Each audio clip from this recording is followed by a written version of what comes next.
کیسے لوگ تھے. ایک شہر تھا شیراز کے قریب، وہاں 8 جوان تھے، اور وہ قریب پہاڑی پہ جا کے ہر جمعے کو جو ہے وہ دعا پڑھتے تھے، اور ان میں سے کوئی ایک کچھ کھانا پینا لے آتا تھا اور امام کو یاد کرتے تھے. بس آخری مراحل ہیں، اور بہرحال آج جو ہے وہ مخصوص شب ہے. عزیزان محترم، 8 امام کو یاد کرتے تھے اور گریا کرتے تھے.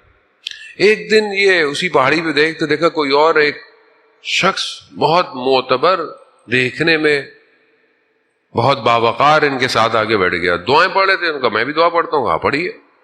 پھر اس نے کہا کہ آج یہ جو کھانا ہے میری طرف سے، کھانا دیا. تو انہوں نے پوچھا کہ آپ کون ہیں؟ ہم نے آپ کو پہلے کبھی دیکھا نہیں. کہا میں وہی ہوں جس کی خاطر تم لوگ ہر ہفتے آتے ہو. آرزو. کیا میں اپنی زندگی میں امام کو دیکھنے کی آرزو رکھتا ہوں؟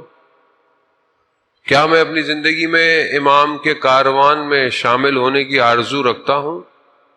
کیا میرے گھر کا ماحول ایسا ہے کہ میں اپنے گھر میں امام کو دعوت دوں، مولا آئیے بیٹھیے، کوئی چیز، کوئی کرسی، کوئی میرے کمرے میں فریم، کوئی میرے موبائل میں ایسی چیز جس سے لگے کہ میری آرزو امام ہے.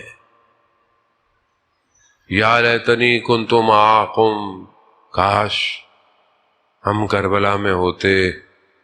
عزیزان محترم، کربلا آسان نہیں ہے. کربلا بڑی قربانی مانگتی ہے.